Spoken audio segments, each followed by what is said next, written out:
Hello hi, ನೀವು ನೋಡ್ತಿದ್ದೀರಾ ಲಕ್ಷ್ಮೀ ಪ್ರಪಂಚ. ತುಂಬಾ ದಿನ ಆಗಿತ್ತು ವೀಡಿಯೋ ಹಾಕಿ. ಯಾಕೆಂದರೆ ನಮ್ಮೂರಲ್ಲಿ ಜಾತ್ರೆ ಇತ್ತು. ಬಟ್ಟೆ ಅಂತೂ ಫುಲ್ಲು ಜಾಸ್ತಿನೇ ಇದ್ವು. ಎಡಿಟ್ ಮಾಡೋಕ್ಕೂ ಟೈಮ್ ಇರಲಿಲ್ಲ, ಸ್ಟಿಚ್ ಮಾಡೋದೇ ಆಗೋದು. ಜಾತ್ರೆಯಲ್ಲಿ ಫುಲ್ ಬ್ಯುಸಿಯಾಗಿದ್ದೆ, ಅದಕ್ಕೆ ವೀಡಿಯೋನೇ ಹಾಕಿರಲಿಲ್ಲ. ಇವತ್ತು ಹಾಕ್ತಾಯಿದ್ದೀನಿ. ಇವತ್ತು ಮಿಷಿನಲ್ಲಿ ವರ್ಕ್ ಮಾಡಿಸಿರೋ ಬ್ಲೌಸು ಸ್ಟಿಚ್ ಮಾಡೋದು ಹಾಕ್ತಾಯಿದ್ದೀನಿ ನಾನು. ನೋಡಿ ವೀಡಿಯೋನ. ಫಸ್ಟು ನಾನು ಮೇನ್ ಫ್ಯಾಬ್ರಿಕ್ನ ಅಳತೆ ಕರೆಕ್ಟಾಗಿ ಕಟ್ ಮಾಡ್ಕೊಂಡಿದ್ದೀನಿ. ಇದರಲ್ಲಿ ಲೈನಿಂಗ್ ಕಟ್ ಮಾಡ್ಕೊಂಡಿಲ್ಲ. ಲೈನಿಂಗ್ ಕಟ್ ಮಾಡ್ಕೊಂಡ್ರೆ ಡೀಪ್ ಎಲ್ಲನೇ ವೇರಿಯೇಷನ್ ಆಗುತ್ತೆ. ಅದಕ್ಕೆ ಮೇನು ವರ್ಕ್ ಮಾಡಿಸಿರೋ ಬ್ಲೌಸ್ನೇ ಕಟ್ ಮಾಡ್ಕೊಂಡಿದ್ದೀನಿ. ನೋಡಿ ಇವಾಗ ಟ್ರಂಚನ್ ಚೇಂಜ್ ಮಾಡ್ಕೊಂಡು ನಾನು ಸ್ಟಿಚ್ ಮಾಡ್ತಾಯಿದ್ದೀನಿ. ಹಾಫ್ ಟ್ರಂಚನ್ಗೆ ಮಾಡ್ಕೋಬೇಕು. ನಾನಂದರೆ ಟ್ರಂಚನ್ ಯಾವ ಸೈಡ್ ಬೇಕಾದರೂ ಹಾಕೋಬೋದು, ಆ ಥರ ಟ್ರಂಚನ್ ತಗೊಂಡಿದ್ದೀನಿ. ಅದು 300 ರೂಪಾಯಿ.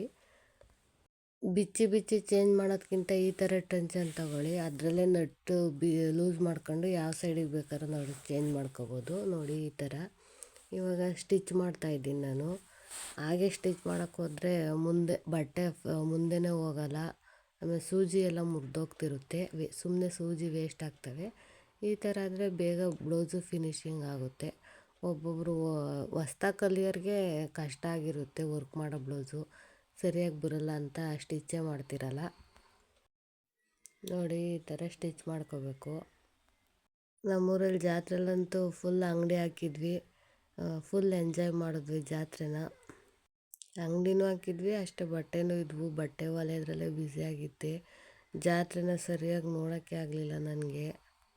ಅದೇನಾಯ್ತಂದರೆ ಬಟ್ಟೆ ಕೊಡಬೇಕು ಅನ್ನೋ ಟೈಮಾಗೆ 1 ದಿನ 2 ದಿನ ಮುಂಚೆಲಿ ಕರೆಂಟ್ ಇರಲಿಲ್ಲ. ಅದರಿಂದನ ಪ್ರಾಬ್ಲಮ್ ಆಗೋಯ್ತು ಸ್ಟಿಚ್ ಮಾಡೋಕ್ಕೆ. ಅಂಥ ಟೈಮಲ್ಲಿ ನೋಡಿ ಕಾಲಲ್ಲಿ ಮಿಷಿನ್ ಇದ್ದಿದ್ದಕ್ಕೆ ಸೋರೋಯ್ತು. ನೋಡಿ ಇವಾಗ ಇನ್ನೊಂದು ಅದ್ರ ಮೇಲೆ ಸ್ಟಿಚ್ ಹಾಕ್ತಾಯಿದ್ದೀನಿ. ಡಬಲ್ ಸ್ಟಿಚ್ ಹಾಕ್ಕೊಳ್ರಿ, ಸಿಂಗಲ್ ಹಾಕ್ಕೋಬೇಡ್ರಿ. ಡಬಲ್ ಹಾಕೊಂಡ್ರೆ ಸ್ಟಿಚಿಂಗ್ ಕರೆಕ್ಟಾಗಿ ಸರಿಯಾಗಿರುತ್ತೆ ಅಂತ ಅಷ್ಟೇ. ಡಬಲ್ ಹಾಕೊಳ್ಳಿ. ಬಟ್ಟೆ ಹೊಲಿಯೋಕ್ಕೆ ನಾವು ಅಂಗಡಿನೇ ಮಾಡಬೇಕಂತ ಏನಿಲ್ಲ, ಮನೇಲೂ ಹೊಲಿಬೋದು. ಮಾಡಿಸಿರೋ ಬ್ಲೌಸ್ ಆದರೆ ಅಂಗಡಿಲಾದರೆ ನೀಟಾಗಿ ಹೊಲಿತಾರೆ ಅಂತಾರೆ, ಮನೇಲೂ ಹೊಲಿತಾರೆ. ಮನೆಗೆ ಹೊಲಿಯೋರೆ ತಾನೇ ಅಂಗಡಿಗೆ ಹೋಗಿ ಹೊಲಿಯೋದು. ಬಟ್ ಅಲ್ಲಿ ಜಾಸ್ತಿ ಅಮೌಂಟ್ ಇಸ್ಕೊಂತಾರಲ್ಲ ಅಂಗಡಿ ಮಾಡಿದ್ದೀವಿ ಅಂತ, ಅದಕ್ಕೆ ಫುಲ್ ಚೆನ್ನಾಗಿ ಹೊಲಿತಾರೆ ಅಂದ್ಕೊಂಡಿರ್ತಾರೆ. ನೋಡಿ ಈ ಥರ ಬಂದಿದೆ. ಇವಾಗ ನಾನು ತಿರ್ವಾಕೊಂಡಿದ್ದೀನಿ ಲೈನಿಂಗೆಲ್ಲ ಕಟ್ ಮಾಡಿಕೊಂಡು. ನೋಡಿ ಇವಾಗ ನಾನು ಕೊರಟಗೆರೆಲೇ ವರ್ಕ್ ಮಾಡಿಸ್ತೀನಿ. ನಮ್ಮೂರಾಗಿಲ್ಲ ಮಿಷಿನ್ನು, ಯಾರ್ದೂ ಕೊರಟಗೆರೆಗೇ ಮಾಡಿಸ್ತೀನಿ. ನೋಡಿ ಈ ಥರ ಬಂದಿದೆ, ಚೆನ್ನಾಗಿ ಬಂದಿದೆ ಬ್ಲೌಸು. ಈಗ ಫ್ರಂಟ್ ಪಾರ್ಟ್ ಸ್ಟಿಚ್ ಮಾಡ್ತಾಯಿದ್ದೀನಿ ನಾನು. ಇದೂ ಅಷ್ಟೇ, ಹಾಫ್ ಟ್ರಂಚನಲ್ಲೇ ಸ್ಟಿಚ್ ಮಾಡ್ಕೋಬೇಕು ನಾವು ಯಾವುದೇ ಆಗಲಿ. ಫುಲ್ಲು ಟ್ರಂಚನಲ್ಲಿ ಸ್ಟಿಚ್ ಮಾಡೋಕ್ಕೆ ಹೋಗಬಾರ್ದು. ಈ ಥರ ನ್ಯಾಚ್ ಹೊಡ್ಕೋಬೇಕು. ನ್ಯಾಚ್ ಹೊಡ್ಕೊಂಡಾಗಲೇ ಕರೆಕ್ಟಾಗಿ ಬರೋದು. ನ್ಯಾಚ್ ಹೊಡಿಲಿಲ್ಲ ಅಂದರೆ ಮಡಚಿ ಹೊಲಿವಾಗ ನೀಟಾಗಿ ಬರೋಲ್ಲ. ಈ ಥರ ನ್ಯಾಚ್ ಹೊಡ್ಕೊಂಡು ಕಟ್ ಮಾಡಿ ತಿರುವಾಕಿ ಆಮೇಲೆ ಮತ್ತೆ ಇನ್ನೊಂದು ಸ್ಟಿಚ್ ಹಾಕಬೇಕು. ನೋಡಿ ಈ ಥರ ಸ್ಟಿಚ್ ಹಾಕಬೇಕು. ಒಂದು ಡಮ್ಮಿ ಸ್ಟಿಚ್ ಅಂತ ಏನಿಲ್ಲ, ಮಾಮೂಲಿ ನಾರ್ಮಲ್ ಸ್ಟಿಚ್ಚೇ ಹಾಕಬೇಕು. ಇವಾಗ ಫ್ರಂಟ್ ಆದಮೇಲೆ ಸ್ಲೀವ್ ಸ್ಟಿಚ್ ಮಾಡ್ಕೊತಾ ಇದ್ದೀನಿ ನಾನು.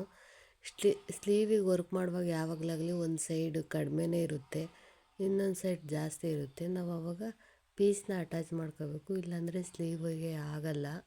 ವರ್ಕ್ ಮಾಡಿಸಿರೋ ಬ್ಲೌಸಲ್ಲಿ ಆ ಥರ ಆಗ್ತಿರುತ್ತೆ ಜಾಸ್ತಿ.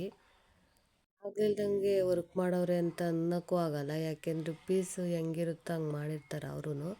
ಜಾಸ್ತಿ ಇದ್ದರೆ ಫುಲ್ ಆಗೋ ಥರನೇ ಮಾಡಿರ್ತಾರೆ. ಸ್ಲೀವ್ ಅಟ್ಯಾಚ್ ಮಾಡುವಾಗ ಲೈನಿಂಗ್ಗೆ ಕೇರ್ಫುಲ್ಲಾಗಿ ಅಟ್ಯಾಚ್ ಮಾಡಬೇಕು, ಯಾಕೆಂದರೆ ಸ್ಲೀವ್ ಸೆಂಟ್ರಿಗೆ ಕರೆಕ್ಟಾಗಿ ಕೂರಬೇಕು, ಇಲ್ಲ ನೀಟಾಗಿ ಕಾಣಿಸಲ್ಲ, ಸೈಡಿಗೆ ಹೋಗಿರುತ್ತೆ ವರ್ಕ್ ಮಾಡಿಸಿರೋದೆಲ್ಲನ. ನೋಡಿ ಇವಾಗ ಕಿನಾರಿ ಹಾಕ್ಕೊತಾ ಇದ್ದೀನಿ. ಲೈನಿಂಗ್ ಅಟ್ಯಾಚ್ ಮಾಡಿದ್ಮೇಲೆ ಈ ಥರ ಕಿನಾರಿ ಹಾಕ್ಕೊಂಡು ಆಮೇಲೆ ನಾವು ಸ್ಟಿಚ್ ಮಾಡ್ಕೋಬೇಕು ಲೈನಿಂಗ್ನ. ಅವಾಗ ನೀಟಾಗಿ ಕಾಣಿಸುತ್ತೆ, ಫಿನಿಶಿಂಗ್ ತುಂಬಾ ಚೆನ್ನಾಗಿರುತ್ತೆ. ನೋಡಿ ಈ ಥರ ಸ್ಟಿಚ್ ಮಾಡ್ಕೋಬೇಕು. ಈ ಥರ ಸ್ಟಿಚ್ ಮಾಡ್ಕೋಬೇಕು. ಸ್ಟಿಚ್ ಆದಮೇಲೆ ಬ್ಲೌಸ್ ಫಿನಿಶಿಂಗ್ ಮಾಡಬೇಕು. ಇದು ನೋಡಿ ಡೀಪ್ ಜಾಸ್ತಿ ಆದಾಗ ನಾವು ಯಾವ ಥರ ಮಾಡಬೇಕಂದ್ರೆ ಈ ಥರ ಸ್ಟಿಚ್ ಮಾಡ್ಕೋಬೇಕು ಡೀಪ್ ಜಾಸ್ತಿ ಆದಾಗ. ಇಲ್ಲಾಂದರೆ ಬ್ಲೌಸು ಡೀಪು ಇಳೆ ಬೀಳುತ್ತೆ, ಈ ಥರ ಕಂಪ್ಲೇಂಟ್ ಹೇಳ್ತಿರ್ತಾರೆ. ಕಡಿಮೆ ಆದಾಗ ಮಧ್ಯಕ್ಕೆ ಕಟ್ ಮಾಡ್ಕೋಬೇಕು ಸೆಂಟ್ರಲ್ಲಿ. ಇನ್ನೊಂದು ಬ್ಲೌಸ್ ಇದೇ ಥರ ಸ್ಟಿಚ್ ಮಾಡಿದ್ದೆ. ವಿಡಿಯೋ ಇಷ್ಟ ಆದರೆ ಸಬ್ಸ್ಕ್ರೈಬ್ ಮಾಡಿ, ಲೈಕ್ ಮಾಡಿ, ಶೇರ್ ಮಾಡಿ. Thank you for watching. Bye bye. Next ವಿಡಿಯೋದಲ್ಲಿ ಸಿಗೋಣ.